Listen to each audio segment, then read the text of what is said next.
ഒരുപാട് ആൾക്കാരുടെ കരുണയും ദയയും ക്ഷമയും ഒക്കെ കൊണ്ട് ഈശ്വരന്റെയും എയുടെ ഒക്കെ സഹായം കൊണ്ട് ഇന്നത്തെ ദിവസം കുടിക്കാതിരിക്കും. ഇന്ന് ഇന്ന് ട്രഡീഷനെ കുറിച്ച് സംസാരിക്കാൻ ഇന്നത്തെ ഡെയിലി റിഫ്ലക്ഷനിൽ പറയുന്നത് പോലെ ഞാൻ ഒരുപാട് ഈ ആൽക്കഹോളിക്സ് അനോണിമസുമായിട്ടൊക്കെ വഴക്കടിച്ച ഒരു മനുഷ്യൻ. അപ്പോൾ എന്നെ തന്നെ ഈ ട്രഡീഷനെ കുറിച്ച് ഷെയർ ചെയ്യാൻ വേണ്ടി ഒരു ഗ്രൂപ്പ് വിളിക്കുക എന്ന് പറയുമ്പോൾ അതൊക്കെ ഒരല്പം അതിലൊക്കെ സാധാരണ മനസ്സിലാക്കാവുന്നതിലും ആഴത്തിൽ ചില കാര്യങ്ങളാണ് ഞാൻ കാണുന്നത്. എന്തായാലും എനിക്ക് വളരെ സന്തോഷമുണ്ട്. ഇങ്ങനെ ഒരു സമയത്ത് ഒരു കൂട്ടം മെമ്പേഴ്സ് സാധാരണ ഒരു മുഷിഞ്ഞ വിഷയമാണ് ഈ കേൾക്കാൻ വളരെ ത്രില്ലടിപ്പിക്കുന്ന അനുഭവങ്ങളും അല്ലെങ്കിൽ കോരിത്തെരിപ്പിക്കുന്ന അനുഭവങ്ങളൊന്നും പറയാൻ ഇല്ലാതെ ഈ ഗ്രൂപ്പിന്റെ ആൽക്കഹോളിക്സ് അനോണിമസിന്റെ ട്രഡീഷനെ കുറിച്ച് ഒരു ഡിസ്കഷനും ഷെയറിംഗ് ഒക്കെ വരുന്നത് വളരെ അത് കാണിക്കുന്നത് തന്നെ ഈ നമ്മുടെ ഇതിനോടുള്ള ഒരു താല്പര്യമാണ്. എന്നെ സംബന്ധിച്ച് ഞാൻ ഇന്നിപ്പോ ഈ വിഷയം 12 പാരമ്പര്യങ്ങളിലെ ഒന്നാമത്തെ പാരമ്പര്യം നമ്മുടെ പൊതുനന്മയാണ് ആദ്യത്തെ ലക്ഷ്യം. എയുടെ ഐക്യത്തെ ആശ്രയിച്ചാണ് വ്യക്തിപരമായ മോചനം. എനിക്ക് സങ്കീർണമായതൊന്നും എന്നെ സംബന്ധിച്ച് എനിക്ക് ഉൾക്കൊള്ളാൻ കഴിയില്ല. ആൽക്കഹോളിക്സ് അനോണിമസ് വളരെ ലളിതമാണ്. അപ്പോ അത് സങ്കീർണമായിരുന്നെങ്കിൽ എനിക്ക് ഉൾക്കൊള്ളാൻ കഴിയുമായിരുന്നു. എന്തായാലും ആൽക്കഹോളിക്സ് അനോണിമസിന്റെ 12 പടികളും പാരമ്പര്യങ്ങളും എന്ന് പറയുന്ന പുസ്തകങ്ങളിൽ 12 എന്നറിയപ്പെടുന്ന പുസ്തകത്തിൽ ഈ 12 പാരമ്പര്യങ്ങൾ വളരെ കൃത്യമായിട്ട് ഇതിനകത്ത് അതിന്റെ എസ്സൈസ് ഇതിനകത്തുണ്ട്. അതിൽ നിന്ന് വളരെ സിമ്പിൾ ആയിട്ടുള്ള മലയാളത്തിൽ തന്നെയാണ് അത് എല്ലാം എഴുതിയിരിക്കുന്നത്. അപ്പോൾ ഈ പാരമ്പര്യങ്ങള് നമുക്ക് എയുടെ 12 പാരമ്പര്യങ്ങൾ ഈ കൂട്ടായ്മയുടെ തന്നെ നിലനിൽപ്പിന് എങ്ങനെയാണ് അതിന്റെ ഐക്യം നിലനിർത്തുന്നതെന്നും ലോകത്തോട് എങ്ങനെയാണ് ബന്ധപ്പെടുന്നത് അതിന്റെ മുഖവരെ തന്നെ എഴുതിയിട്ടുണ്ട്. എങ്ങനെ എന്തുകൊണ്ടൊരു സമൂഹമായി പ്രവർത്തിക്കുന്നു അതും അത്തരം കാര്യങ്ങളൊക്കെ ഈ 12 മുഖവുരയിൽ വളരെ വ്യക്തമായിട്ട് എഴുതിയിട്ടുണ്ട്. അത് കഴിഞ്ഞിട്ടാണ് ഈ 12 പാരമ്പര്യങ്ങളെ കുറിച്ചുള്ള ഒരു വിശദീകരണത്തിലേക്ക് വരുന്നത്. ഞാൻ ഈ 12 പാരമ്പര്യങ്ങളെ കുറിച്ച് അതിൽ ഒന്നാമത്തെ പാരമ്പര്യത്തെ കുറിച്ച് സംസാരിക്കുന്നതിന് മുമ്പ് അതിന്റെ ഒരു ആമുഖമായിട്ട് ഒന്നാമത്തെ പാരമ്പര്യം അതിൽ ആമുഖമായിട്ട് സാധാരണ ബിഗ് ബുക്ക് പബ്ലിഷ് ചെയ്തു. അടുത്തത് 12 പിന്നീട് കംസ് ഓഫ് ഏജ്, ബിൽ കാസിറ്റോൺ, അങ്ങനെ നമ്മുടെ കുറച്ച് അടിസ്ഥാനപരമായിട്ടുള്ള സാഹിത്യം വന്നു. പാരമ്പര്യം എന്ന് കേൾക്കുമ്പോൾ തന്നെ കംസ് ഓഫ് ഏജോ അല്ലെങ്കിൽ പാസിറ്റോണോ അല്ലെങ്കിൽ വലിയ പുസ്തകങ്ങൾ 12 ഒക്കെ ചിന്ത വരും. ഞാൻ ഈ സുബോധ ജീവിതം എന്ന് പറഞ്ഞിട്ട് കൊച്ചു ബുക്ക്ലെറ്റ് ഉണ്ട്.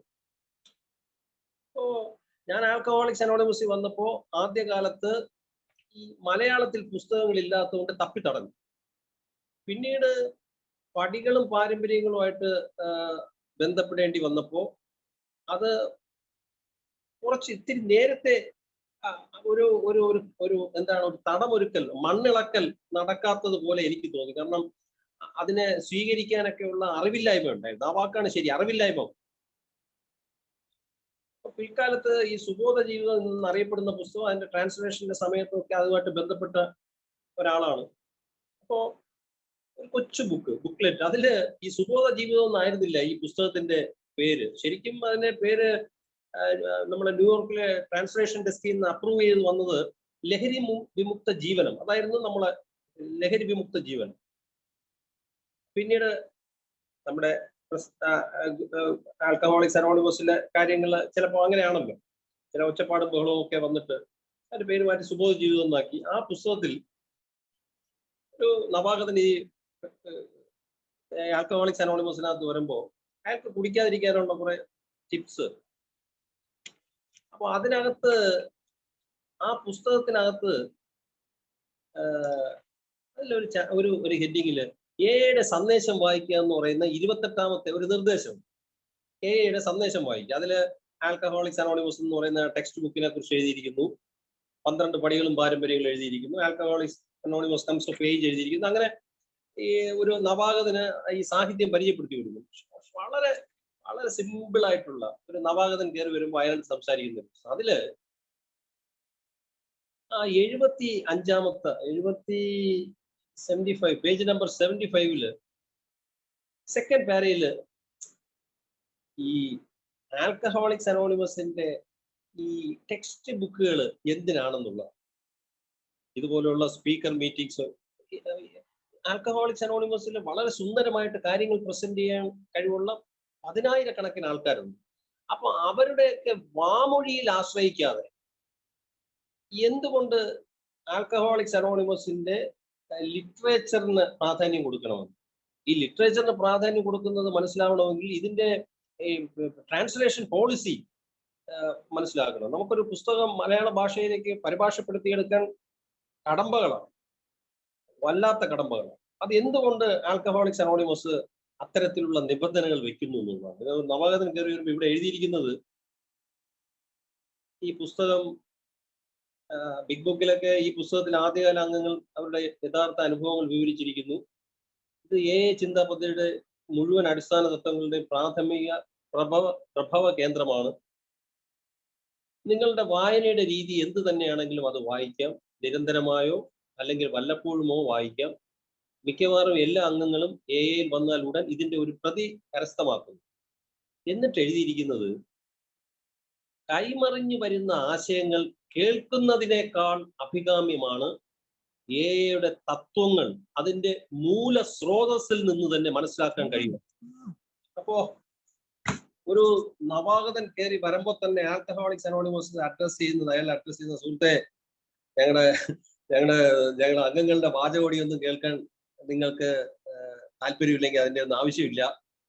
നിങ്ങൾക്ക് ഉപ്പോളമാവുമോ ഉപ്പിലിട്ടത് ഒറിജിനൽ അതിന്റെ മൂലകൃതിയിൽ നിന്ന് തന്നെ, അതിന്റെ പ്രഭവ കേന്ദ്രത്തിൽ നിന്ന് തന്നെ നിങ്ങൾക്ക് അത് നേരിട്ട് വായിക്കാം.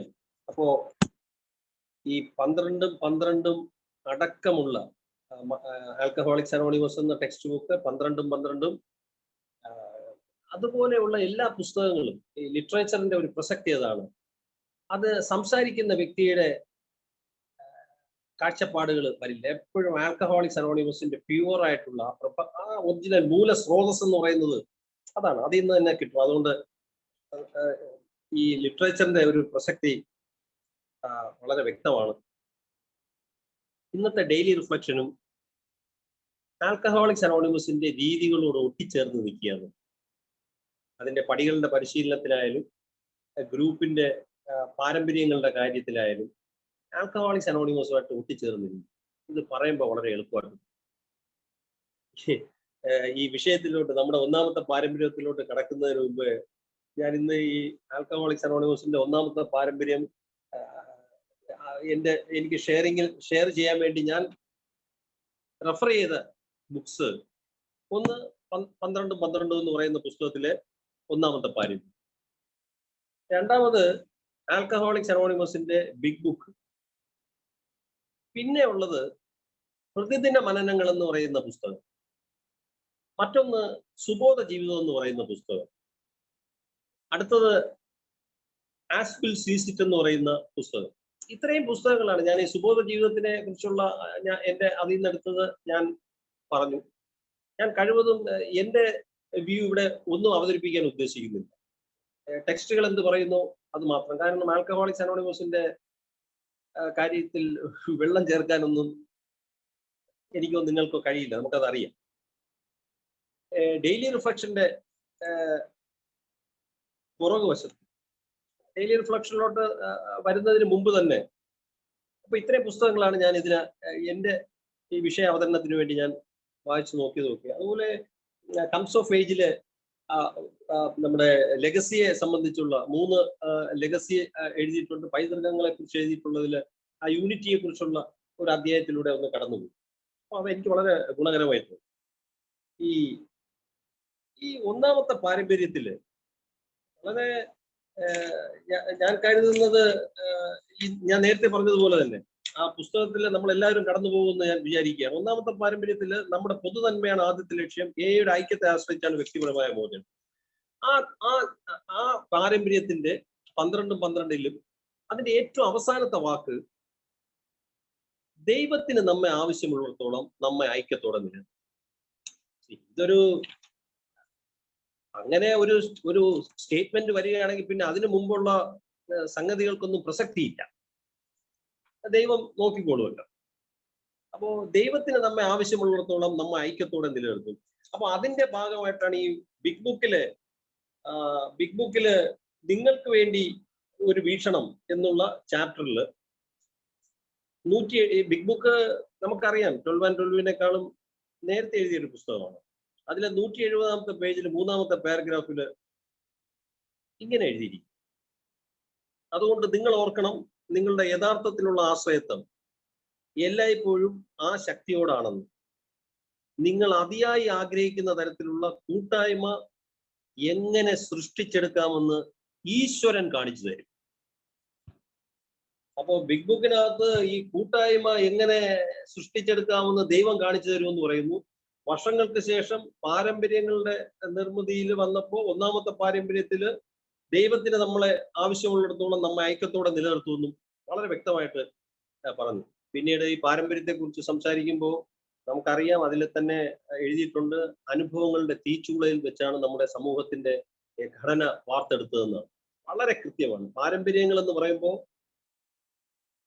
അത് കളക്റ്റീവ് റെസ്പോൺസിബിലിറ്റിയാണ്, കൂട്ടായ ഉത്തരവാദിത്വം.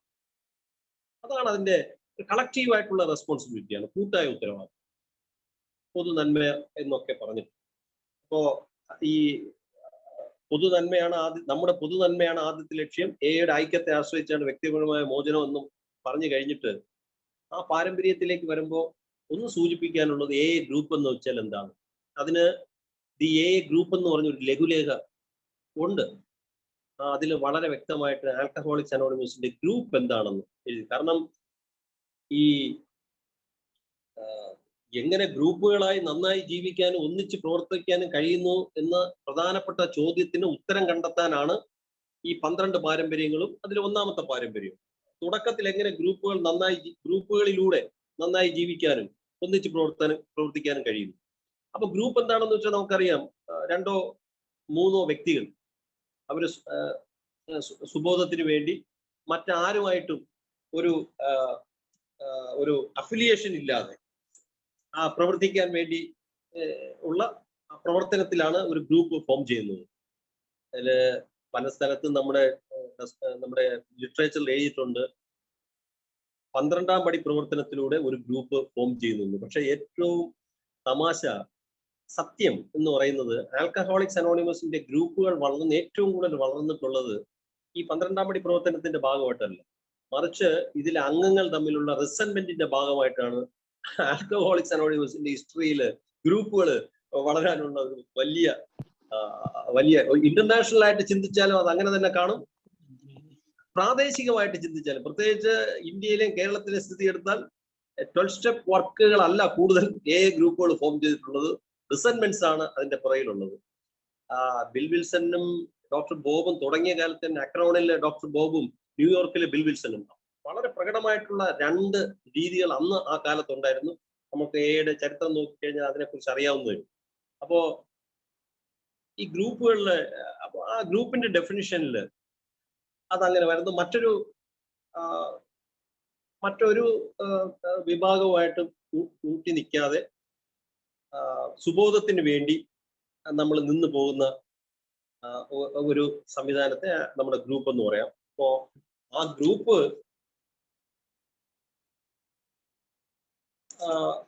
ഗ്രൂപ്പിലൂടെ എങ്ങനെ മുന്നോട്ട് പോകാമെന്നുള്ളതാണ്. ഞാൻ നമ്മുടെ 1-ാം പാരമ്പര്യത്തിൽ എഴുതി വെച്ചിരിക്കുന്നതിന് മുമ്പ് തന്നെ ഈ പ്രതിദിന മനനങ്ങളിൽ അതിന്റെ പുറകു വശത്ത് ഈ കുറച്ചധികം വിഷയങ്ങൾ ഇങ്ങനെ 4-ാം പടി, 4-ാം പാരമ്പര്യം, സ്വാതന്ത്ര്യം, കിംവദന്തി, ഇങ്ങനെ കുറെ ടോപ്പിക് ഇങ്ങനെ വിഷയങ്ങൾ കൊടുത്തിട്ടുണ്ട്. അതിനെയൊക്കെ വിശദീകരിക്കുന്ന പേജ് നമ്പേഴ്സും കൊടുത്തിട്ടുണ്ട്. അപ്പോ 377-ാമത്തെ പേജില് മലയാളം ഡെയിലി റിഫ്ലക്ഷനിൽ പ്രതിദിന മനനത്തില് 377-ാമത്തെ പേജില് 1-ാമത്തെ പാരമ്പര്യം എന്ന് പറഞ്ഞിട്ട് 39-ാമത്തെ പേജും 306-ാമത്തെ പേജും മെൻഷൻ ചെയ്തിട്ടുണ്ട്. 39-ഉം 306-ഉം. അതില് 39-ാമത്തെ പേജില് പൊതുനന്മ പരമപ്രധാനം, ആൽക്കഹോളിക്സ് അനോണിമസിന്റെ ഐക്യമാണ് നമ്മുടെ കൂട്ടായ്മയുടെ ഏറ്റവും വിലപ്പെട്ട ഗുണം. നാം ഒരുമിച്ച് നിൽക്കുന്നു, അല്ലെങ്കിൽ മരിക്കുന്നു. 12 and 12 പേജ് 129. അതിന്റെ വിശദീകരണത്തിൽ അതിനൊരു അംഗത്തിന്റെ അതിന്റെ കുറിച്ചുള്ള ഷെയറിങ്ങില് ആ DR എഴുതിയിരിക്കുന്നത് പല കാര്യങ്ങളും എഴുതിയിരിക്കും. നമ്മുടെ പാരമ്പര്യങ്ങൾ നമ്മിലെ ഞാനെന്ന ഭാവത്തെ ഇല്ലാതാക്കുന്നതിനും, വാസ്തവത്തില് ഈ ട്രഡീഷൻ സത്യത്തിൽ ചെയ്യുന്ന അതിന്റെ ഒരു വളരെ എഫക്റ്റീവായിട്ടുള്ള ഒരു സംഗതി ഈ ഈഗോ പഞ്ച്വറിങ്. ഈ ആൽക്കഹോളിക്സ് അനോണിമസിലെ ഒരു അംഗത്തിന് അവന്റെ ശരിയായ വലിപ്പത്തിൽ ഒതുങ്ങി നിന്ന് മുന്നോട്ട് പോകാൻ, ഈ ഗ്രൂപ്പുമായിട്ട് ആശ്രയിച്ച് നിൽക്കാൻ അയാളെ സഹായിക്കുന്ന ഒരു ഈഗോ പഞ്ച്വറിങ് ആണ് ഈ സ്റ്റെപ്പ്, ഈ നമ്മുടെ ട്രഡീഷൻ ഫസ്റ്റ്. അപ്പോൾ ആ ഈഗോ പഞ്ച്വർ ചെയ്യുമ്പോഴത്തേക്ക് ഞാൻ നേരത്തെ പറഞ്ഞ ഒരു ചെറിയ പുസ്തകമാണ് ഈ സുബോധ ജീവിതം. അതില് എനിക്ക് വളരെ സന്തോഷമുണ്ട്. എന്നെ എത്രയോ കാലത്തിന് ശേഷമാണ് ഒരു ഗ്രൂപ്പില് ഷെയർ ചെയ്യുന്ന വ്യക്തി ജേക്കബ് ചേട്ടാന്നോ, ജേക്കബ് അച്ചായെന്നോ, ജേക്കബ് സാറയോ എന്നൊക്കെ വിളിക്കാതെ ഒരു ഗ്രൂപ്പിലെ ഒരു മെമ്പറെ ഷെയർ ചെയ്യാൻ വിളിക്കുന്നത്. ഈ സുബോധ ജീവിതം എന്ന് പറയുന്ന പുസ്തകത്തില് പേജ്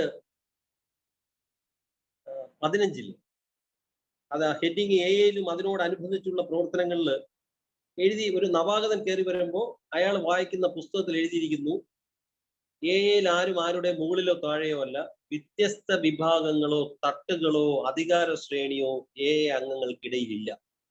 ഒരു തരത്തിലുമുള്ള ഭരണപരമായ അധികാരമോ അധീശത്വമോ ഉള്ള ഉദ്യോഗസ്ഥർ AA-ൽ ഇല്ല. സംഘടന എന്ന വാക്കിന്റെ സാധാരണ അർത്ഥത്തിൽ AA പെടുന്നില്ല. പകരം അത് സമന്മാരായ വ്യക്തികളുടെ ഒരു കൂട്ടായ്മയാണ്.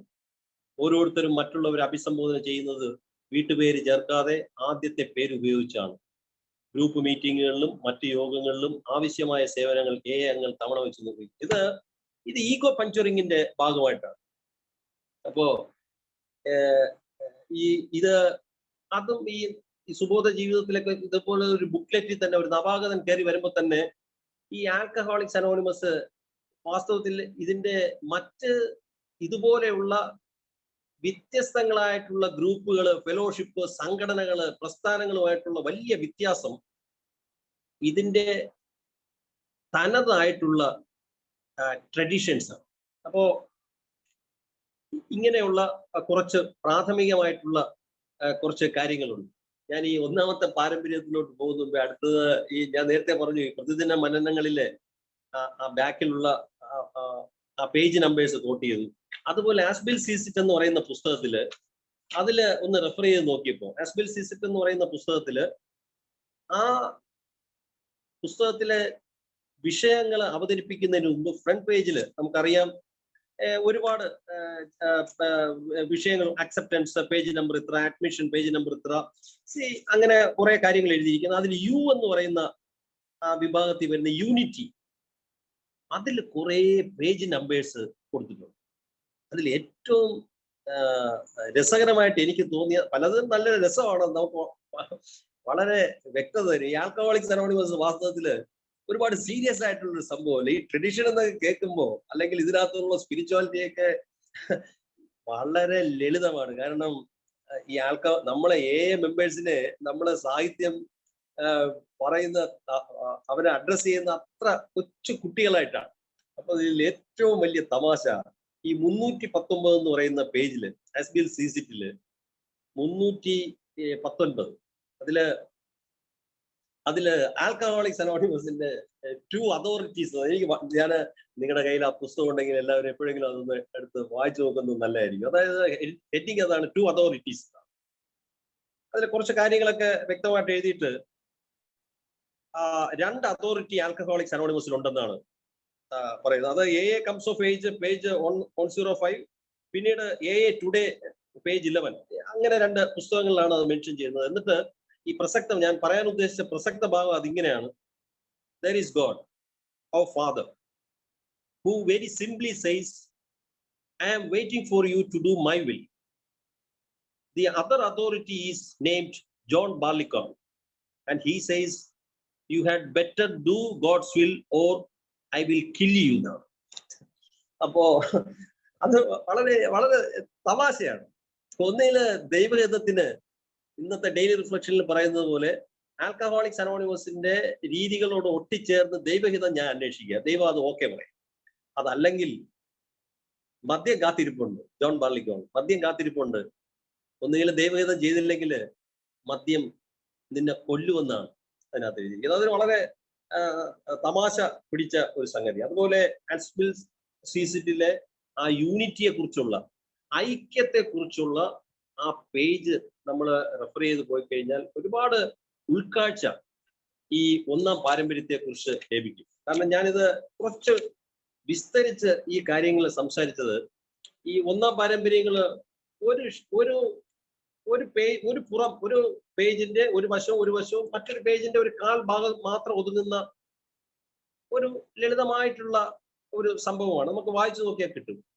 പക്ഷെ അതിനകത്ത് ഉള്ള വസ്തുക്കൾ നമ്മൾ മറ്റ് പുസ്തകങ്ങളിൽ കൂടെ ഉള്ള കാര്യങ്ങൾ നമ്മൾ റെഫർ ചെയ്തെടുത്താൽ കൂടുതൽ കൃത്യമായിട്ട് നമുക്കത് കിട്ടും. ഞാൻ ഇതില് ഈ ഒന്നാം പാരമ്പര്യത്തിനകത്ത് വളരെ പ്രധാനമായിട്ടും അതിനകത്ത് വരുന്ന ഒരു സംഗതി, ഇതിനകത്ത് ഈ ലാസ്റ്റ് പാരഗ്രാഫിനകത്ത് നമ്മുടെ പൊതുനന്മയാണ് ആദ്യത്തെ ലക്ഷ്യം, ഏഴ് ഐക്യത്തെ ആശ്രയിച്ചാണ് വ്യക്തിപരമായ മോചനം എന്ന് എഴുതി വെച്ചിട്ട് അതിന്റെ ഏറ്റവും ആ ചാപ്റ്ററിന്റെ അവസാനം നാമും ഏയോടൊപ്പം ഇപ്രകാരമായിരുന്നു, അവിശ്വസനീയമായ ഒരു അനുഭവത്തിന്റെ പാഠങ്ങൾ മെച്ചപ്പെടുത്തുന്നതിന് വിശ്വാസം കൊണ്ടും പ്രവർത്തനം കൊണ്ടും നമുക്ക് കഴിഞ്ഞു. അപ്പോ ഒന്നാമത്തെ പാരമ്പര്യം നമ്മുടെ പൊതുനന്മയാണ് ആദ്യത്തെ ലക്ഷ്യം, ഏയുടെ ഐക്യത്തെ ആശ്രയിച്ചാണ് വ്യക്തിപരമായ മോചനം. ആ ഐക്യത്തെ നിലനിർത്താൻ വിശ്വാസം കൊണ്ടും പ്രവർത്തനം കൊണ്ടും നമുക്ക് കഴിഞ്ഞു എന്നാണ് ആ ചാപ്റ്ററിൽ പറയുന്നത്. സ്വാഭാവികമായിട്ടും ഒന്നാമത്തെ പാരമ്പര്യത്തെ എങ്ങനെയൊക്കെയാണ് വിശ്വാസം കൊണ്ട് നിലനിർത്തേണ്ടത്, ഒന്നാമത്തെ പാരമ്പര്യത്തെ എങ്ങനെയാണ് പ്രവർത്തനം കൊണ്ട് നമുക്ക് നിലനിർത്താൻ കഴിയുന്നതെന്ന് ഈ ചാപ്റ്ററിൽ വിശദീകരിക്കും. അപ്പൊ ആ അർത്ഥത്തിൽ നോക്കുമ്പോൾ അതാണ് ഞാൻ നേരത്തെ ഈ പറഞ്ഞ, ദൈവത്തിന് നമ്മളെ ആവശ്യമുള്ളിടത്തോളം നമ്മൾ ഐക്യത്തോടെ നിലനിർത്തുമെന്നും നമ്മള് ഒരു കൂട്ടായ്മ നമ്മൾ അതിയായി ആഗ്രഹിക്കുന്നെങ്കിൽ ഈശ്വരൻ ആ കൂട്ടായ്മയെ കാണിച്ചു തരുമെന്നുള്ള നമ്മുടെ പഴമക്കാരുടെ പ്രസ്താവന ഇതിന്റെ സ്പിരിച്വൽ ആംഗിളിലുള്ള വിശ്വാസം കൊണ്ട് ഇതെങ്ങനെ നിലനിർത്താമെന്നത് ഇന്നത്തെ ഡെയിലി റിഫ്ലക്ഷനിലുണ്ട്. നമ്മൾ ഒട്ടിച്ചേർന്ന് നിന്നാൽ ആ വിശ്വാസം നമ്മളെ നിലനിർത്തും. രണ്ടാമത് വിശ്വാസം മാത്രം പോലല്ലോ, പ്രവൃത്തി വേണ്ടേ. അപ്പൊ ആ പ്രവൃത്തി എന്തൊക്കെയാണെന്നുള്ളതാണ് ഒന്നാമത്തെ പാരമ്പര്യത്തിൽ വിശദീകരിച്ചിട്ടുള്ളത്. അതിലേക്ക് എത്തുമ്പോ ആൽക്കഹോളിക്സ് അനോണിമസിൽ വരുന്ന ഞാനും ബാക്കിയുള്ള എല്ലാ അംഗങ്ങളും പ്രശ്നമദ്യപരാണ്, ഒരുപാട് പ്രശ്നമുള്ള ആൾക്കാരാണ്. സാധാരണക്കാരുടെ കൂട്ടായ്മകളിൽ തന്നെ പ്രശ്നം. നമ്മളിപ്പോ ആൽക്കഹോളിക്സ് ആണ്, നമ്മുടെ ഗ്രൂപ്പിൽ അപ്പൊ എന്തുമാത്രമായിരിക്കും. അപ്പൊ ഒന്നാമത്തെ പാരമ്പര്യത്തില് അവിടെ അത് മെൻഷൻ ചെയ്തിട്ടുണ്ട്. അതായത് ഇതില് വ്യക്തിത്വങ്ങൾ, നമ്മുടെ പേജ് 130 മൂന്നാമത്തെ പാരഗ്രാഫില് നമ്മുടെ ലോകത്തിലെ വ്യക്തിത്വങ്ങൾ മുഴുവൻ ആൾക്കാരെയും നശിപ്പിക്കുന്നത് നമ്മൾ കണ്ടു. പേഴ്സണാലിറ്റീസ്, പണത്തിനും അധികാരത്തിനും അഭിമാനത്തിനും വേണ്ടിയുള്ള സമരങ്ങൾ.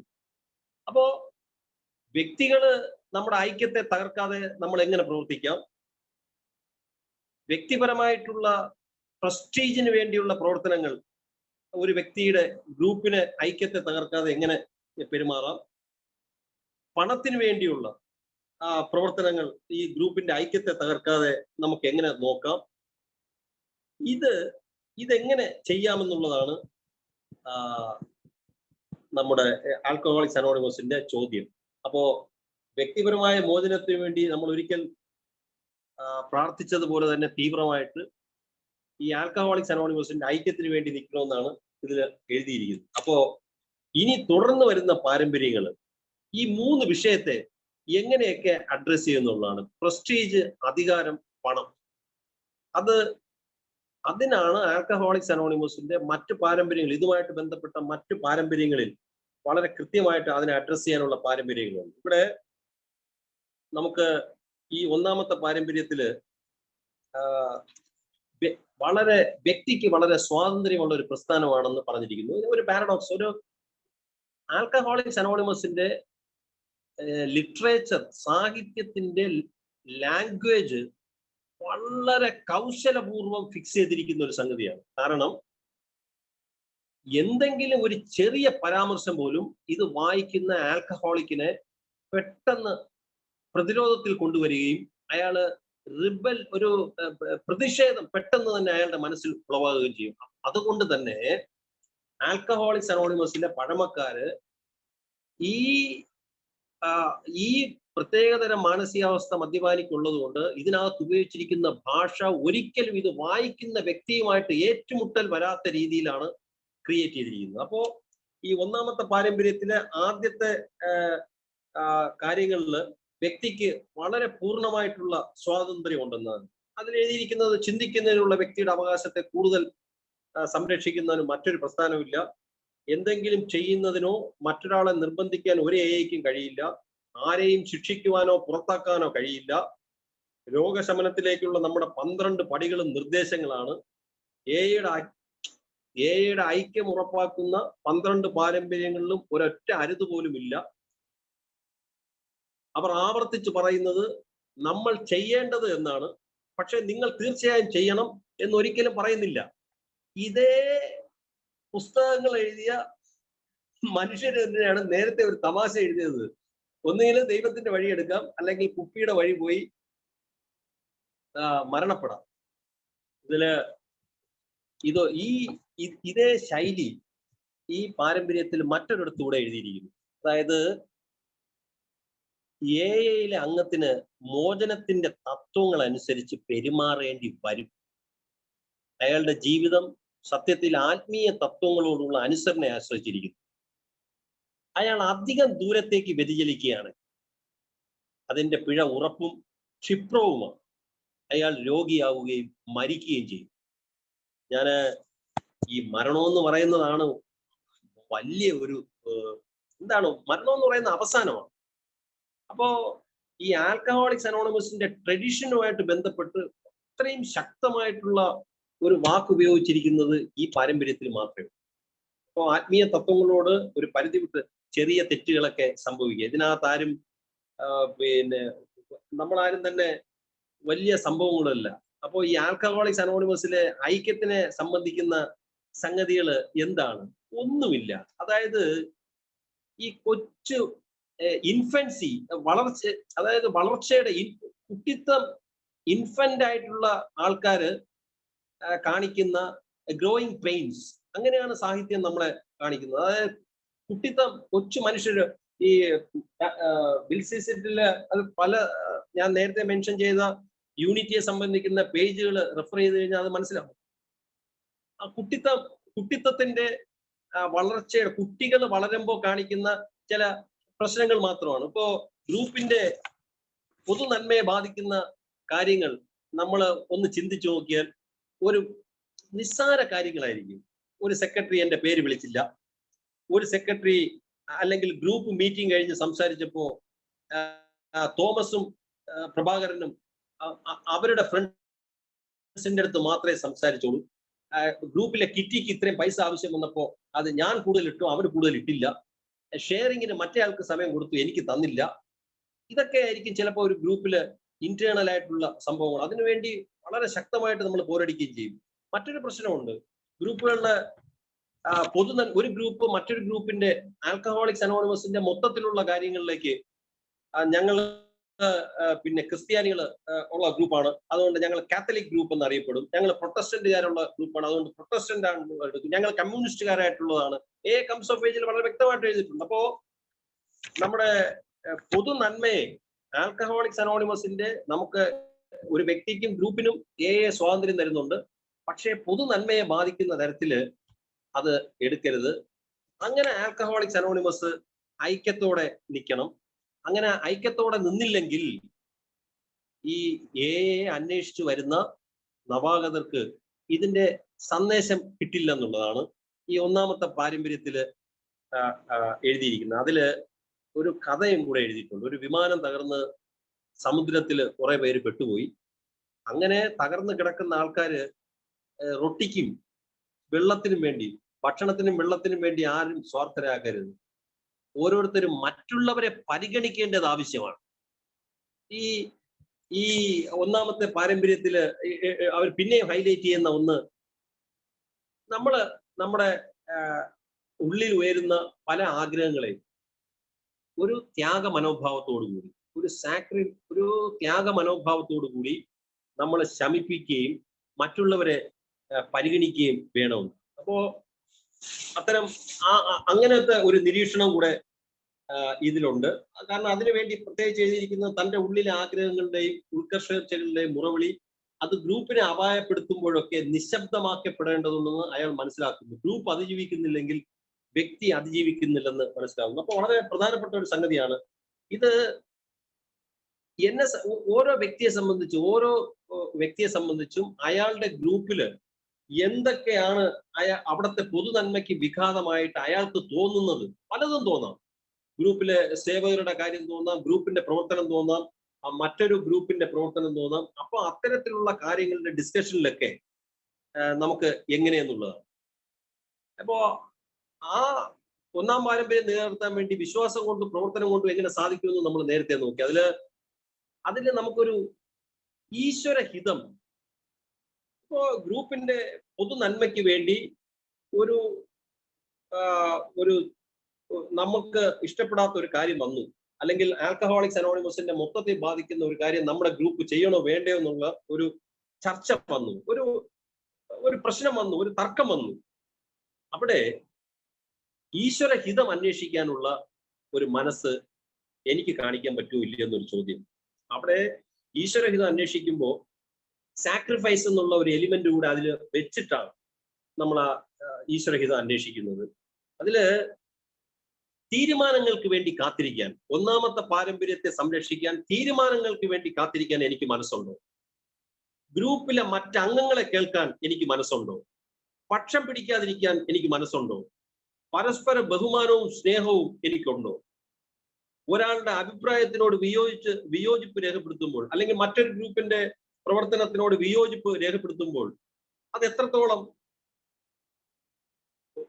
എത്രത്തോളം എളിമയോടെ രേഖപ്പെടുത്താൻ എനിക്ക് സാധിക്കുന്നു? ഐക്യത്തിന് വേണ്ടി എനിക്ക് എന്തൊക്കെ വിട്ടുവീഴ്ച ചെയ്യാൻ സാധിക്കുന്നു? അപ്പോ ഇതാണ് ഓരോരുത്തരും മറ്റുള്ളവരെ പരിഗണിക്കുക എന്നുള്ളത്. ഇതില് ഈ പങ്കാളിത്തവും സാഹോദര്യവും എന്ന് പറയുന്ന ഒരു എലിമെന്റ് കൂടെ നമ്മള് ഇതിൽ നിന്ന് വിട്ടുനിന്നുകൊണ്ടല്ല, ഈ ഗ്രൂപ്പിന്റെ പൊതു നന്മയ്ക്ക് വേണ്ടി നമ്മള് അതില് പാർട്ടിസിപ്പേഷനും നമ്മുടെ ഭാഗത്തുനിന്ന് ഉണ്ടാവണം. അതുപോലെ തന്നെ അതില് ഒരു സാഹോദര്യം കൂടെ നമ്മൾ വെക്കുക എന്നുള്ളതാണ്. അപ്പോ ഇത്തരം ഒരു സംഭവം കൂടെ ഇതിലുണ്ട്. എനിക്ക് വളരെ രസകരമായിട്ട് ഇത്തരം കാര്യങ്ങൾ വളരെ കുറച്ചുകൂടെ വ്യക്തമായിട്ട് ആസ്പിസിറ്റില് ലെറ്റ്സ് കീപ് ഇറ്റ് സിമ്പിൾ എന്ന് പറഞ്ഞ പേജ് 162 ഒരു സംഭവം കൂടെ അതിൽ ഉപയോഗിക്കുന്ന ഒരു വാക്ക്, we need to distinguish sharply between spiritual simplicity and functional simplicity എന്നാണ്. ഈ ആത്മീയമായ ലാളിത്യവും പ്രവർത്തന ലാളിത്യവും അത് എന്നെ വല്ലാതെ എനിക്ക് നല്ലൊരു സ്ട്രൈക്ക് ചെയ്ത ഒരു സംഗതിയാണ്. എത്രത്തോളം ഈ ഗ്രൂപ്പിന്റെ കാര്യങ്ങളിൽ ഇടപെടുമ്പോൾ, ഗ്രൂപ്പും ആൽക്കഹോളിക്സ് അനോണിമസിന്റെ പ്രവർത്തനവുമായിട്ടുള്ള കാര്യങ്ങളിൽ ഇടപെടുമ്പോൾ ഈ ഒരു സ്പിരിച്വൽ ആയിട്ടുള്ള ലാളിത്യവും അതുപോലെ തന്നെ പ്രവർത്തന ലാളിത്യവും എത്രമാത്രം ഉണ്ടെന്നാണ്. അതുപോലെ തന്നെ ഈ ക്ഷമയോടെ കാത്തിരിക്കുക എന്ന് പറയുമ്പോൾ, ഞാൻ ഇപ്പൊ പറഞ്ഞ ലെറ്റ്സ് കീപ് ഇറ്റ് സിമ്പിൾ എന്ന് പറയുന്ന എസ്ബിസിറ്റിലെ ഒരു എ കംസ് ഓഫ് ഏജില് ഒരു ഭാഗം എഴുതിയിരിക്കുന്നത് ഇപ്പൊ തൽക്കാലം ഗ്രൂപ്പിന് നന്മയാണെന്ന് തോന്നുന്ന ഒരു കാര്യം തിടുക്കത്തിൽ നമ്മളൊരു തീരുമാനം എടുക്കാൻ വേണ്ടി നമ്മൾ നമ്മൾ അങ്ങ് ആഗ്രഹിക്കും. നമ്മുടെ ഗ്രൂപ്പ് ഇങ്ങനെ ആയിരിക്കണം, നമ്മുടെ ഗ്രൂപ്പ് അങ്ങനെ ആയിരിക്കണം, അല്ലെങ്കിൽ മറ്റുള്ളവർ ശരിയല്ല, നമ്മൾ കുറച്ചുകൂടെ മെച്ചത്തിൽ വരണം എന്നൊക്കെയുള്ള ഒരു രീതി അനുസരിച്ച്, അല്ലെങ്കിൽ നവാഗതൻ നമ്മുടെ ഗ്രൂപ്പിൽ വരുമ്പോൾ 6 മാസം ഉണ്ടാതിരിക്കണം, അല്ലെങ്കിൽ സ്പോൺസർ വന്നാലേ, അല്ലെങ്കിൽ പടികൾ ചെയ്താലേ, അല്ലെങ്കിൽ അയാൾ ഇങ്ങനെ സംസാരിച്ചാലേ എന്നൊക്കെ പറഞ്ഞ കുറെ സംഭവങ്ങൾ ഉണ്ടാവാം നമ്മുടെ ഗ്രൂപ്പിന് വേണ്ടി, പൊതു നന്മ എന്നൊക്കെ വിചാരിക്കുന്ന നമ്മുടെ കാര്യങ്ങൾ. പക്ഷേ അത് തൽക്കാലത്തേക്ക് നല്ലതാണെങ്കിലും അതൊരു പെർമനന്റ് ആയിട്ടുള്ള ഏറ്റവും നല്ല കാര്യത്തിന്റെ ശത്രുവായിരിക്കും. ആൽക്കഹോളിക്സ് അനോണിമസ് എപ്പോഴും ഏറ്റവും നല്ലതിലേക്ക് മാത്രമേ നമ്മൾ അതിലേക്ക് കടന്നു പോകുള്ളൂ. അപ്പോ ഈ ദൈവഹിതം അന്വേഷിക്കുക എന്നൊരു സംഗതി ഒന്നാമത്തെ പാരമ്പര്യത്തിൽ വളരെ അടി ഉറച്ചു കിടക്കുന്ന ഒരു സംഗതിയാണ്. അപ്പോ ഞാന് ഈ സാധാരണഗതിയിൽ ഒന്നാമത്തെ പാരമ്പര്യം നമ്മൾ വായിച്ചു പോകുമ്പോൾ ഇതിലേക്ക് വളരെ വ്യക്തമായിട്ട് തന്നെ ഈ പാരമ്പര്യം പറയുന്നത് ഒരു ആത്മീയമായിട്ടുള്ള അനുസരണ, രീതിയോട് ഒട്ടിച്ചേർന്ന് നിൽക്കല്, മറ്റുള്ളവരെ പരിഗണിക്കല്, അതുപോലെ ദൈവഹിതം അന്വേഷിക്കൽ. അതോടൊപ്പം തന്നെ ഒരു പൊതു നന്മയെ മുൻനിർത്തി നമ്മുടെ ഭാഗത്തു നിന്നുള്ള ത്യാഗം, സാക്രിഫൈസ്. ഇനി ഇത്രയും കാര്യങ്ങളാണ് ഇതിൽ പൊതുവായിട്ട് നിൽക്കുന്നതെങ്കിലും ഇതിന്റെ ആക്ഷൻ സൈഡ് വരുമ്പോഴത്തേക്ക് നമ്മുടെ പൊതു നന്മയ്ക്ക് വിഘാതമായിട്ട് നിൽക്കുന്ന എന്തൊക്കെ കാര്യങ്ങൾ നമ്മുടെ ഗ്രൂപ്പിൽ വരുമെന്നാണ്. അത് ഓരോ ഗ്രൂപ്പിലും വ്യത്യാസമായിരിക്കും. ഒരുപാട് വ്യത്യാസങ്ങൾ കാണും. ആൽക്കഹോളിക്സ് അനോണിമസിന്റെ അംഗങ്ങൾ വ്യത്യസ്തരായിരിക്കുന്നത് പോലെ ഒരുപാട്, ഞാൻ നേരത്തെ പറഞ്ഞ ഒട്ടനവധി വിഷയങ്ങൾ വരും. അപ്പോ ആ വിഷയങ്ങളിലെല്ലാം നമ്മൾ ഈ ദൈവഹിതം അന്വേഷിക്കാൻ എനിക്ക് സാധിക്കുമോ എന്നുള്ള ചോദ്യമാണ് ഇതിൽ വരുന്നത്. അതുപോലെ തന്നെ എന്തിനാണ് ഈ ഐക്യം എന്ന് ചോദിച്ചാൽ, ആൽക്കഹോളിക്സ് അനോണിമസിന്റെ ആ ഐക്യത്തിലൂടെയാണ് നമുക്ക് നമ്മുടെ പടികൾ പരിശീലിക്കാനും വ്യക്തിപരമായിട്ടുള്ള മോചനം സാധ്യമാവുള്ളൂ എന്നുള്ള സത്യം. കാരണം ആൽക്കഹോളിക്സ് അനോണിമസിലെ ഒരു വ്യക്തി കൂട്ടായ്മയിലൂടെ വന്നിട്ടാണ് അയാൾക്കൊരു പ്രശ്നമുണ്ട്, ആ പ്രശ്നത്തിന് പരിഹാരം അന്വേഷിച്ച് ഏയിൽ വരുന്നു. ഒന്ന് ആലോചിച്ച് നോക്കണം, ഒരു ഗ്രൂപ്പിൽ ഒരു നവാഗതൻ വരുമ്പോൾ ആ ഗ്രൂപ്പിൽ 2 വിഭാഗങ്ങൾ തിരിഞ്ഞു നിന്ന് ഏറ്റുമുട്ടിയാൽ ആ നവാഗതന് നമ്മൾ കൊടുക്കുന്ന സന്ദേശം എന്തായിരിക്കും? ആ നവാഗതൻ തിരിച്ചു പോയിട്ട് ഒരിക്കലും തിരിച്ചു വരാതിരിക്കാൻ അയാൾ മരണപ്പെട്ടു പോകാം. അപ്പോ നമ്മുടെ കോമൺ വെൽഫെയർ ആണ് നമ്മുടെ ആദ്യത്തെ ലക്ഷ്യം എന്ന് പറയുന്നത് ഒരു കാഴ്ചപ്പാട്. ഇപ്പോ ബാക്കിയുള്ള പാരമ്പര്യങ്ങളിലും അതിന്റെ എല്ലാം ഒരു തുടക്കത്തിലേക്ക് വേണ്ടി അത് ഇങ്ങനെ തന്നെയാണ് എഴുതിയിരിക്കുന്നത്. ഈ ആൽക്കഹോളിക്സ് അനോണിമസിന്റെ യാത്രയിൽ നമ്മുടെ ബിഗ് ബുക്കിലെ ഒരു നമ്മുടെ 170-ാമത്തെ പേജിൽ തന്നെ 4-ാമത്തെ പാരഗ്രാഫിൽ പിന്നെ എഴുതിയിരിക്കുന്നു, ഈശ്വരൻ കൂടുതൽ കാര്യങ്ങൾ നിങ്ങൾക്കും ഞങ്ങൾക്കും വെളിവാക്കി തരുമെന്ന്. അപ്പോ ഇത്രയും കാര്യങ്ങളാണ് വാസ്തവത്തില് ഒന്നാമത്തെ പാരമ്പര്യത്തെ കുറിച്ച് എനിക്ക് സംസാരിക്കാനുള്ളത്, ഷെയർ ചെയ്യാനുള്ളത്. അതില് ഒരൊറ്റ വാക്കിൽ പറഞ്ഞാൽ, ട്രഡീഷൻ എന്ന് പറയുന്നത് ഒരു കളക്റ്റീവ് റെസ്പോൺസിബിലിറ്റി. ആ കളക്റ്റീവ് റെസ്പോൺസിബിലിറ്റിയിൽ ഈ 1.5 പേജിൽ എഴുതിയിരിക്കുന്ന ഈ കൊച്ചു കാര്യങ്ങളിൽ അത് വളരെ ലളിതമായിട്ട് നമുക്ക് മനസ്സിലാക്കാവുന്നേ ഉള്ളൂ. ഞാൻ വളരെ പ്രസക്തമായിട്ട് ഒന്ന് ഈശ്വരഹിതം, കോമൺ വെൽഫെയറിന് വേണ്ടിയുള്ള അല്ലെങ്കിൽ ഒരു ഇഷ്യൂവിന്റെ ഗ്രൂപ്പിന്റെ ഐക്യത്തെ സംബന്ധിക്കുന്ന ഏത് കാര്യം വരുമ്പോഴും അതിൽ ഒരു ദൈവഹിതം അന്വേഷിക്കാനുള്ള ക്ഷമ, മറ്റത് ആ പ്രവർത്തനത്തിന് വേണ്ടി വരുന്ന കാര്യങ്ങൾ വരുമ്പോൾ ഓരോരുത്തരും മറ്റുള്ളവരെ പരിഗണിക്കുക എന്നുള്ള ആ കാഴ്ചപ്പാട്. ഇതാണ് ആൽക്കഹോളിക്സ് അനോണിമസിന്റെ ഒന്നാമത്തെ പാരമ്പര്യത്തിന്റെ ഒരു സത്തയായിട്ട് ഞാൻ ഇന്ന് ഷെയർ ചെയ്യുന്നത്. ഇതില് ഒന്നാമത്തെ ഈ പാരമ്പര്യത്തെ കുറിച്ച് നമുക്ക് ഓരോരുത്തർക്കും നമ്മുടെ ഗ്രൂപ്പുമായിട്ട് നമ്മുടെ അനുഭവവുമായിട്ട് ബന്ധപ്പെടുന്ന ഒരുപാട് കാര്യങ്ങൾ കാണും. അപ്പൊ അത്തരം കാര്യങ്ങൾ ഒരു പക്ഷേ നമുക്ക് ഷെയർ ചെയ്യാം, മുന്നോട്ട് പോകാം. ഇത്രയും കാര്യമാണ് എനിക്ക് പറയാനുള്ളത്. Thank you.